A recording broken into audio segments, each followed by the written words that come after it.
Assalamu alaikum everyone. वालेकुम अस्सलाम। वालेकुम अस्सलाम।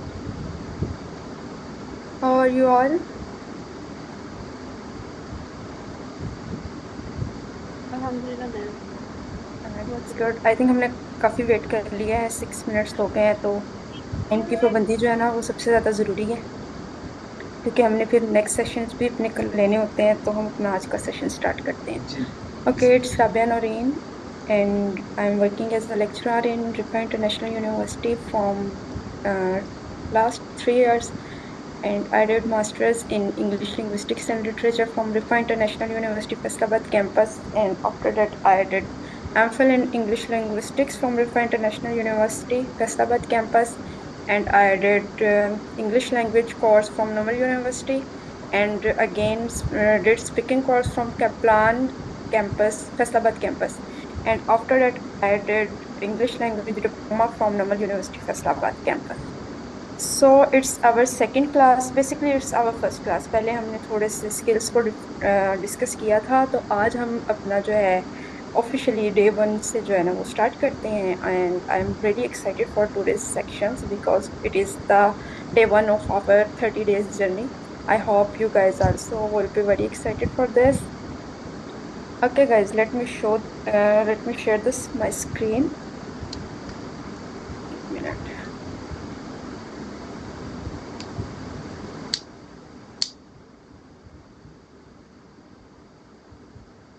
स्क्रीन शो हो रही है आप लोगों को मेरी? जी जी। जी मैम हो रही है। यस। आपके मैसेज और बाकी चीज़ें जो हम आपसे डिस्कस करेंगे। ओके भाई। Okay. Okay, students, it's Rabia Noreen from the platform of Learning Junction. Okay, before I start today's session, uh, I want to discuss about the problem which is every student has to face in the journey of learning any language, and basically the journey of English language. The problem is that I can understand the English, but I can't speak the English. So before we dive in the session, I want to talk about why this problem happens. Basically, जो ये मसला है ये हमें शुरू कहाँ से होता है ना, कि इंग्लिश स्पीकिंग में मसला हमें आता कहाँ से है। Okay, when we start to learn a language, हमें दो चीज़ें देखनी है। इंग्लिश लैंग्वेज को सीखने से पहले दो चीज़ें देखनी है। हमारे पास दो स्किल्स हैं इंग्लिश लैंग्वेज के अंदर, दो स्किल्स जो है ना वो देखनी है। एक है पैसिव स्किल और दूसरा हमारे पास आता है एक्टिव स्किल्स। तो ये दो स्किल्स हैं जो हमारे पैसिव स्किल्स होते हैं ना। पैसिव, आप थोड़ी सी कोई अंडरस्टैंडिंग रखते होंगे पैसिव और एक्टिव के बारे में। एक्टिव वो है जिसके लिए हर वक्त आपको फिल फॉर जवाब देना होता है, और पैसिव वो है जहाँ आप थोड़ा सा पॉज कर सकते हैं, सोचने के लिए एक आधा सेकंड 2 सेकंड ले सकते हैं। ठीक है, तो पैसिव स्किल्स में जो हमारे स्किल्स आते हैं ना वो हमारे आते हैं लिसनिंग और रीडिंग। ठीक है, इसमें हमें एक्टिव होना जरूरी नहीं होता। we don't need to very active in two skills, listening and active। इसको हम आराम आराम से भी कर सकते हैं, पॉज लेके भी कर सकते हैं, दोनों तरीकों से। यानी कि इसके लिए हमें फुल अपने माइंड को ना एक्टिवेट नहीं करना पड़ता, रिलैक्स होके हम ये जो दो स्किल्स है ना इनके साथ चल सकते हैं। बट जो हमारे एक्टिव स्किल्स है ना, एक्टिव स्किल्स का मतलब कि जिनका हमें फिल फॉर जवाब देना है। मतलब इधर मैं पूछ रही हूँ, इधर आपके पास जवाब होना चाहिए, इधर आपसे कोई बोल रहा है, आपकी अंडरस्टैंडिंग फिल फॉर होनी चाहिए, और आपका फिर जवाब विद इन सेकेंड्स होना चाहिए। और ऐसे ही राइटिंग स्किल की बात अगर हम करते हैं, ये दोनों स्किल्स जो है ना, स्पीकिंग एंड राइटिंग स्किल्स जो है हमारे एक्टिव स्किल्स में आती हैं। इनके लिए हमें अपने माइंड को बहुत ज़्यादा एक्टिवेट रखना पड़ता है। फॉर एग्जाम्पल, आपसे कोई क्वेश्चन राइटिंग, कोई आप टेस्ट दे रहे हैं, आपसे कोई क्वेश्चन कर रहा है, तो आपको फिर फोर उसका जवाब देना है। आपके पास टाइम नहीं है कि आप रीडिंग स्किल की तरह या लिसनिंग स्किल की तरह उसको पीछे करके दोबारा से लाइन पढ़ लेंगे और पीछे करके जो है उसको दोबारा से सुन लेंगे। नहीं, यहाँ हमने पूरी जवाब देना है। इसलिए स्पीकिंग और राइटिंग स्किल्स के लिए जो है ना हमें अपने माइंड को ना बहुत ज़्यादा एक्टिव रखना पड़ता है। अच्छा, अब एक्टिव रखना पड़ता है, तो अब सबसे ज़्यादा मसला हमें पता है स्पीकिंग में और राइटिंग में दोनों में आता है। वो क्या आता है कि हमारे पास जो है ना सेंटेंस मेकिंग के कंसेप्ट क्लियर नहीं होते। सबसे पहले तो हमें यही नहीं पता है कि हमारी सेंटेंस की तरतीब कैसे होनी चाहिए। ठीक है, सबसे पहले हमने इस चीज को चेक करना है कि हमारा सेंटेंस क्या है, जुमला क्या है और जुमले की तरतीब क्या है। जब हम अपने जुमले की तरतीब ही सही नहीं रखेंगे तो अगला समझने वाला कैसे हमारी बात को अंडरस्टैंड करेगा ना। मैं कहती हूँ आज की हमने मीटिंग के लिए एक मैसेज दिया, we will start the meeting at 8 p.m. Okay, बड़ा क्लियरली बात कर दी। अब मैं इस मैसेज को लिखती इस तरह से, 8 p.m. वी स्टार्ट, मतलब पूरे वर्ड्स को ना आगे पीछे करके लिख देती। ठीक है, तो यहाँ पे बात आ जाती है दो। ठीक है, एक हम लोग हैं नेटिव स्पीकर्स उर्दू के, और जो है हमारी सॉरी मदर लैंग्वेज हमारी उर्दू है और हम नेटिव स्पीकर बन जाते हैं पंजाबी के। ठीक है, और ये दोनों जुबानें तो ना कहीं स्टैंड कर ही जाते हैं। पंजाबी में तो बहुत अच्छे से स्टैंड कर जाते हैं, उर्दू में भी हमारी ग्रिप अच्छी है। लेकिन जब आ जाती है ना इंग्लिश की बात या किसी और लैंग्वेज, हमें वहाँ सेंटेंस स्ट्रक्चर जो है ना वो बिल्कुल हमें परफेक्ट चाहिए, वरना हम नहीं समझ सकते। अब पंजाबी में या उर्दू में ना हम अगर अल्फाज की तरतीब को थोड़ा आगे पीछे कर देते हैं ना, क्योंकि हम बायलिंगुअल हैं, टू टू और थ्री लैंग्वेजेस बोल पाते हैं, तो हम ना फिर भी उसको अंडरस्टैंड कर लेते हैं अगर लफ्जों की तरतीब आगे पीछे ना, क्योंकि हम बचपन से सुनते आ रहे हैं, बोलते आ रहे हैं, हमारा एनवायरनमेंट है ना, आगे पीछे लफ्जों की तरतीब है, हम उसको अंडरस्टैंड करते हैं। But in English we can't understand. अगर तरतीब सही नहीं है तो वो जो फिक्रा है ना वो हमारे दिमाग के ऊपर से चला जाएगा। So we will start with sentence. Okay, what is sentence? Okay, एक मिनट, यहाँ मैं आपको थोड़ा सा काम देती हूँ। आप लोगों ने ना कमेंट सेक्शन में मुझे बताना है। दो टर्म्स मैं आपको दे रही हूँ, एक हमारे पास टर्म है सब्जेक्ट की और एक टर्म है हमारे पास प्रीडिकेट की। गूगल किए बगैर मुझे थोड़ा सा बताएं कि ये दोनों चीजें क्या होती हैं, सब्जेक्ट क्या है और प्रीडिकेट क्या है। ठीक है, तो मैं आगे इसको स्टार्ट करती हूँ। सेंटेंस क्या है? What is a sentence? A sentence is the group of words, लफ्जों का एक मजमूआ है जो कि एक्सप्रेस करता है, जो कि बयान करता है कंप्लीट थॉट, हमारी मुकम्मल सोच को। अब मैं ये कहूंगी कि मुझे प्यास लगी है, पानी पीना है। ठीक है, ये पूरा एक सेंटेंस, इसमें मैं अपनी फीलिंग या अपनी नीड को एक्सप्रेस कर रही हूँ। ठीक है, समटाइम हमें अपनी नीड्स एक्सप्रेस करनी पड़ती हैं, फीलिंग्स एक्सप्रेस करनी पड़ती हैं, गुस्सा या फिर और बहुत सारी सिचुएशंस आती है ना। तो उस सिचुएशन को डिस्क्राइब करने के लिए हम जिस चीज की मदद लेते हैं वो हमारे पास सेंटेंस है। ठीक है, एक सेंटेंस की मदद से हम कम्युनिकेट अच्छा कर सकते हैं, दूसरे बंदे को अपनी बात समझा सकते हैं। लेकिन फिर भी ये बात आ गई कि अगर हमारी तरतीब ही सही नहीं होगी इंग्लिश में, तो हम जो है वो कैसे अपनी बात को समझा पाएंगे या बोल पाएंगे या उसको लिख पाएंगे। तो आप लोग लिख रहे हैं कमेंट सेक्शन में सब्जेक्ट और प्रेडिकेट के बारे में? चले मैं एंड पे चेक कर लेती हूँ, आगे मैं आपको स्टार्ट करवाती हूँ। एक सेंटेंस जो है ना उसके basically two parts, there are two parts of sentence, the one is subject and the second is predicate. Okay, अब व्हाट इज सब्जेक्ट? सब्जेक्ट क्या है? Subject can be a person और a thing which can be discuss. ठीक है, एक person भी हो सकता है, कोई चीज भी हो सकती है, वो जिसके बारे में डिस्कशन हो रही है सेंटेंस में, जुमले में किसके बारे में डिस्कशन हो रही है? मुझे पानी पीना है, मेरे बारे में डिस्कशन हो रही है, आई एम द सब्जेक्ट। ठीक है, आई वॉन्ट वाटर, आई क्या हो गया? सब्जेक्ट हो गया। आई वॉन्ट वाटर, मैं जो हूँ सब्जेक्ट हूँ। वॉन्ट वाटर, पूरा जो बाकी सेंटेंस का हिस्सा बच गया ना वो पूरा का पूरा हमारे पास क्या आ जाता है? प्रेडिकेट आ जाता है। ठीक है, प्रेडिकेट क्या है? जो हमें सब्जेक्ट के बारे में बता रहा है, सब्जेक्ट क्या चाह रहा है, सब्जेक्ट क्या मांग रहा है, सब्जेक्ट की क्या फीलिंग है, सब्जेक्ट क्या कर रहा है। ठीक है, ये जो सब्जेक्ट है ना उस हु और व्हाट दोनों के साथ स्टैंड कर रहा है। ठीक है, कौन और क्या दोनों के साथ जो है ना वो स्टैंड कर रहा है। प्रेडिकेट जो है वो हमें बता रहा है सब्जेक्ट के बारे में। ठीक है, आप इसको कह सकते हैं ये इसका असिस्टेंट है, जो या ट्रांसलेटर है। इसको असिस्टेंट कह लें तो ज्यादा अच्छा है, वो हमें बता रहा है कि भाई ये क्या चाह रहा है, ये क्या कहना कहना चाह रहा है, ये क्या मांगना चाह रहा है। तो प्रेडिकेट हमारे पास क्या हो गया? सब्जेक्ट का असिस्टेंट हो गया, will tell us about the subject. Okay, यहाँ पे इतनी सी चीज क्लियर है सबको? या सब्जेक्ट और प्रेडिकेट के बारे में कोई क्वेश्चन है तो अभी पूछ लें। आप लोग अपने माइक ओपन कर सकते हैं बेटा।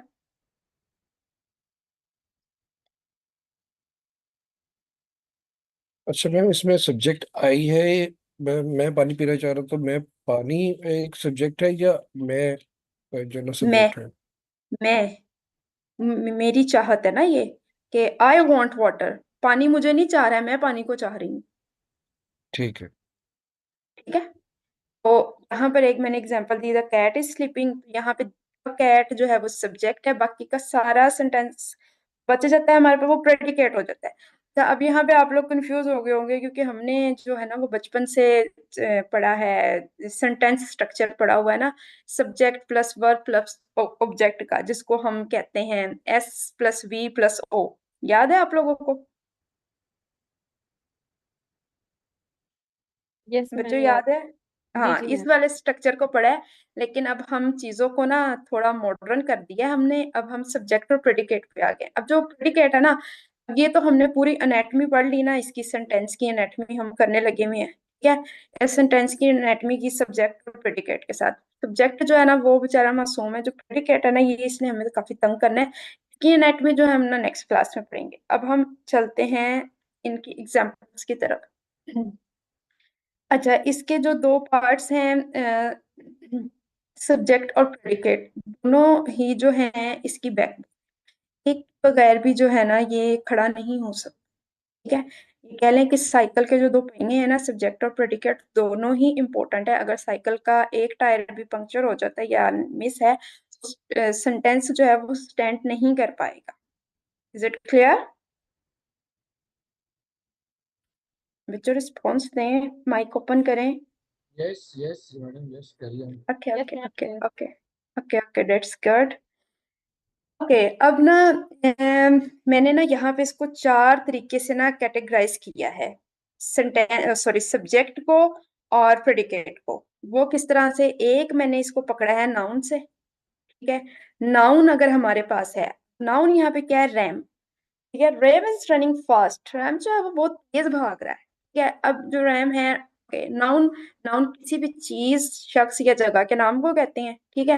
RAM is running fast, RAM हमारे पास ऑलरेडी, हमें पता है रैम क्या है, कि हमारे पास ये नाउन ऑलरेडी मौजूद है। तो हम यहाँ पे कर रहे हैं नाउन पे काम। ठीक है। नाउन अब हमें क्या बता रहा है? जो नाउन है वो सॉरी रैम है, और वो तेज भाग रहा है। अब यहाँ पे तो हमें ये पता चल गया ना, ये रैम तेज भाग रहा है। अब इसको हम टू पार्ट्स में जो है ना वो डिवाइड करते हैं। ये बड़ा ही आसान है, मैंने अभी आप लोगों को समझाया। यहाँ पे जो RAM is a subject and what is he doing, वो जो कर रहा है ना वो प्रेडिकेट है। प्रेडिकेट अब क्या कर रहा है? वो रैम के बारे में बता रहा है, सब्जेक्ट के बारे में हमें बता रहा है कि जो हमारा सब्जेक्ट है ना, जो हमारा सब्जेक्ट है वो तेज भाग रहा है। Ram is subject and what is he doing? He is running fast. तेज दौड़ रहा है। Is running fast is the predicate. जो प्रेडिकेट हमारे पास आ गया, रैम की मूवमेंट, रैम की चाहत, उसकी मूवमेंट, उसकी फीलिंग, उसकी डिजायर्स, जो सारी की सारी हैं वो क्या है? प्रेडिकेट हो गई है। ठीक है। ये हमने इसको नाउन के साथ कर लिया। ठीक है। अब हमारा जो कंसेप्ट बनाया हुआ है ना, मोस्टली बच्चों का, मेरे ख्याल से 70% बच्चों का जो है ना कंसेप्ट ना, यहाँ पे ही रैम के बाद ही ना सब्जेक्ट के बारे में खत्म हो जाता है। सॉरी। क्योंकि हमें यही पढ़ाया गया कि नाउन जो है ना वो एक जो सब्जेक्ट जो है ना वो एक नाउन ही है। लेकिन सब्जेक्ट हमारे, ठीक है, प्रोनाउन कौन? Third person, second person, third person. Second person के साथ भी हम प्रोनाउन, इसके साथ भी हम सब्जेक्ट को लेके चल सकते हैं। He has no money in his pocket, उसकी जेब में पैसे नहीं है। पिछले में हमने उसके नाम के साथ उसको इंट्रोड्यूस करवाया है। ठीक है। चीजों को थोड़ा सा ध्यान से सुनेंगे ना, आपको समझ आ जाएगी। यहाँ पे हमने उसको उसके नाम के साथ इंट्रोड्यूस करवाया है, नाउन के साथ इंट्रोड्यूस करवाया है। लेकिन हम नेक्स्ट स्लाइड में आते हैं, हम उसको प्रोनाउन के साथ इंट्रोड्यूस करवा रहे हैं। तो इसका मतलब है कि अगर हम प्रोनाउन पकड़ के भी चलते हैं ना, तो तब भी जो हमारा प्रोनाउन है, जो सेकंड पर्सन है, वो जो है वो सब्जेक्ट ही रहेगा, वो चेंज नहीं होगा। Okay. He has no money in his pocket, उसकी जेब में पैसे नहीं हैं। Here who has huge money, he sorry he लिखना, ओके, ही, उसके पास पैसे, किसके पास पैसे हैं? ही के पास, यानी प्रोनाउन के पास पैसे हैं। तो प्रोनाउन हमारा यहाँ पे क्या हो गया? सब्जेक्ट हो गया। एंड व्हाट शी हैज, और उसके पास है क्या? हैज ह्यूज मनी, उसके पास जो है काफी सारे पैसे हैं। ह्यूज मनी जो है बाकी का पूरा सेंटेंस हमारे पास क्या आ गया, प्रेडिकेट आ गया। एज नो मनी से लेके इन हिज पॉकेट तक प्रेडिकेट आ गया। अच्छा, अब यहाँ पे आप लोग कंफ्यूज हो रहे होंगे वर्ब और ऑब्जेक्ट में। मैं उसमें भी आपको यहाँ पे नहीं क्लियर करूंगी, क्योंकि उसको हम नेक्स्ट स्लाइड में करेंगे। अभी मैंने आपको कहा सिर्फ सेंटेंस के नेट में पढ़ते हैं, बाकी जो है ना प्रेडिकेट के नेट में हम जो है वो नेक्स्ट क्लास में इंशाल्लाह पढ़ने की कोशिश करेंगे। अच्छा, अब ये हमारे पास थर्ड कैटेगरी आ गई।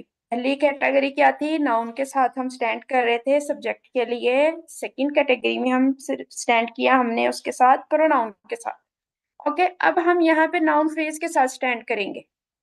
ठीक है, अब आप लोगों को नाउन फ्रेज में अगर कुछ बच्चों को कंफ्यूजन हो रही है तो बेटा बिल्कुल कंफ्यूज नहीं होना है, इसके बारे में मैं आपको जो है फर्दर क्लासेस में क्लियर कर दूंगी। अभी सिर्फ सेंटेंस को लेके चलते हैं। अब हमारे पास यहाँ पे नाउन फ्रेज क्या है, कैकलिंग गीस। कैकलिंग गीस जो है वो हमारे पास नाउन फ्रेज है पूरा का पूरा। तो यानी कि हम सब्जेक्ट को जो है सब्जेक्ट जो है वो पूरा का पूरा एक नाउन फ्रेज भी हो सकता है। ये चीज आज हम क्लियर कर लें। ठीक है, इस कंसेप्ट के बारे में बच्चे मोस्टली कंफ्यूज रहते हैं और मेरे ख्याल से 80% बच्चों को इस कंसेप्ट के बारे में नहीं पता। नाउन फ्रेज के साथ भी हम स्टैंड कर सकते हैं सब्जेक्ट के लिए। ओके, द कैकलिंगेज सेव द रोम। रोम को सेव किया कैकलिंगेज ने। ठीक है, तो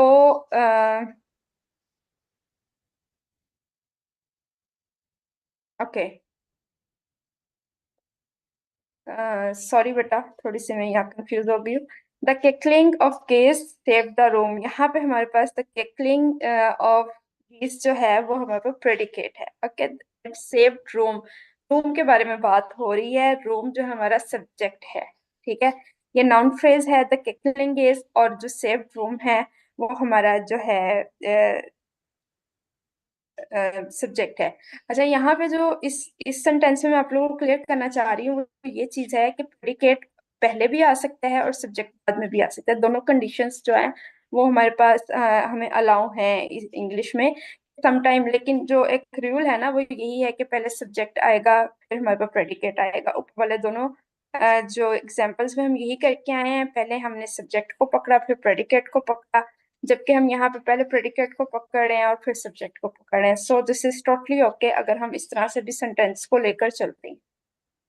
ठीक है, उसके बाद आता है हमारे पास फॉर एग्जाम्पल आती है सब्जेक्ट के साथ स्टैंड करने के लिए imperative sentences. Okay, imperative sentences क्या होते हैं, इम्परेटिव क्या होता है, इम्परेटिव का मीनिंग क्या होता है। इम्परेटिव को हम अगर कहें टू एक्ट अर्जेंटली, और हाँ इसको ये कह सकते हैं कि कोई ऐसी बात जिसके ऊपर फौरी से अमल करना है ना, हमने विद इन सेकेंड्स हमने अमल करना है। लाइक मैं कहती हूँ दरवाजा बंद कर दो, मोबाइल ऑफ, मोबाइल छोड़ दो या पानी पिला दो, इन चीजों पे हमें फौरी से अमल करना है ना। तो इम्परेटिव सेंटेंसेस भी जो है ना वो सब्जेक्ट के साथ स्टैंड कर सकते हैं। अब सिट डाउन, सिट डाउन है हमारे पास, सिर्फ सिट डाउन है, यहाँ पे हमारे पास सब्जेक्ट है ही नहीं, सिर्फ प्रेडिकेट है, काम हो रहा है बैठ जाओ। किसको कह रहे हैं हम बैठ जाओ। तो इसमें थोड़ा सा ऑटोमेटिक रूल चलता है इम्परेटिव सेंटेंसेस में, क्योंकि हमें पता नहीं होता सब्जेक्ट जो है ना वो क्या है। तो हमारे हमें ये पता होता है कि मैं अपने सामने खड़े हुए पर्सन से बात कर रही हूँ, तो उसके लिए हम हमेशा क्या यूज करेंगे, यू। ठीक है, शट द डोर, दरवाजा बंद कर दो, को कह रही हूँ, आप मेरे सामने खड़े हो ना जो पर्सन, उसको कह रही हूँ, तो उसके लिए मैं क्या यूज करूंगी, यू का वर्ड जो है वो यूज करूंगी। सिट डाउन किसको कहा, you sit down, you shut the door, you please stand up. Okay, ये चीज क्लियर हुई। तो हमारे पास इस वाले सेंटेंस में सब्जेक्ट मौजूद नहीं था, तो जहां पे सब्जेक्ट मौजूद ना हो वहां हम उसको जैसे हम मैथ में करते होते थे ना, एक वैल्यू को वो कर लेते थे, एक्स को कर लेते होते थे, सोच लेते होते थे ना खुद से। तो यहाँ पे हम क्या करेंगे, हम अपने माइंड में रखेंगे सिट डाउन कह रहे हैं, शट द डोर कह रहे हैं, या फिर हम कुछ भी कह रहे हैं, तो हमारे पास जो वो है ना सब्जेक्ट है वो यू ही है। ठीक है, हम यू से, तुमसे ही बात कर रही हूँ, आपसे ही मैं बात कर रही हूँ। तो जो है जैसे let's go for a walk, और वॉक के लिए चलते हैं, किसको कहा है, यू। यहाँ पे ऑटोमेटिकली यहाँ पे ये जो है ना ऑटो सेव की तरह यहाँ एक रूल सेट होता है यू का।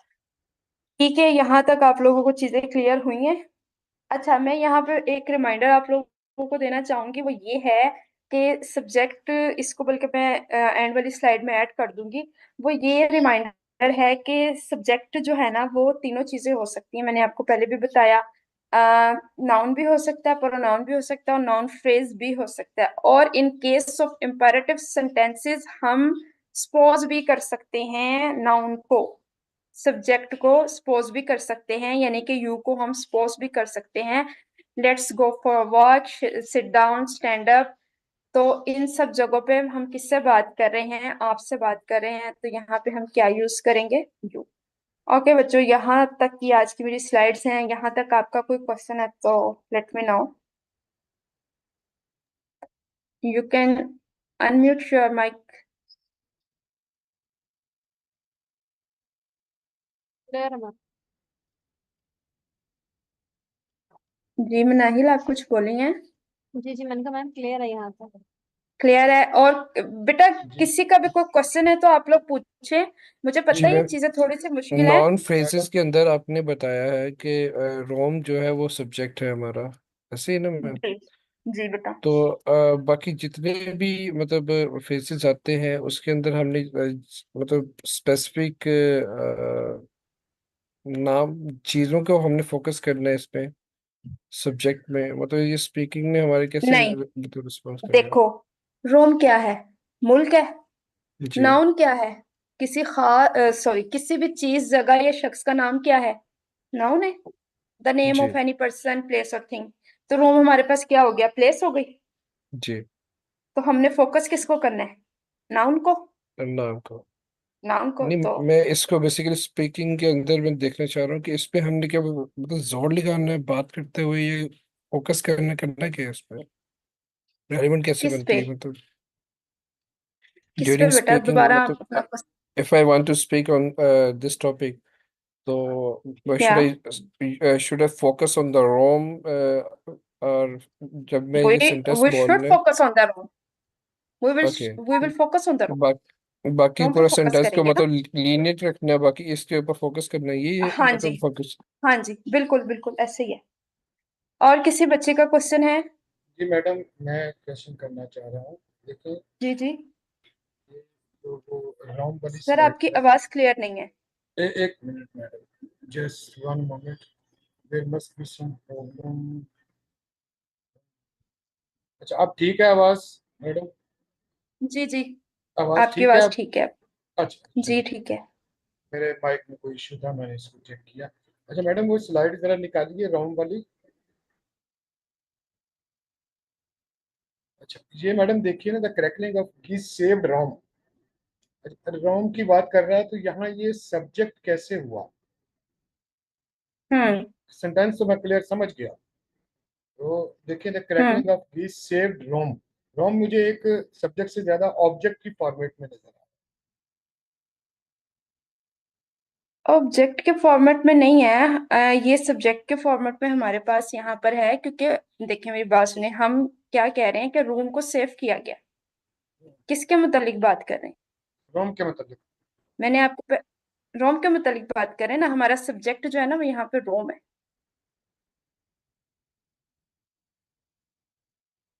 तो ये जो हमने क्रैक, ये देखिए ना, द क्रैकलिंग ऑफ गीस, ये तो हो गया ना जी इसका प्रेडिकेट।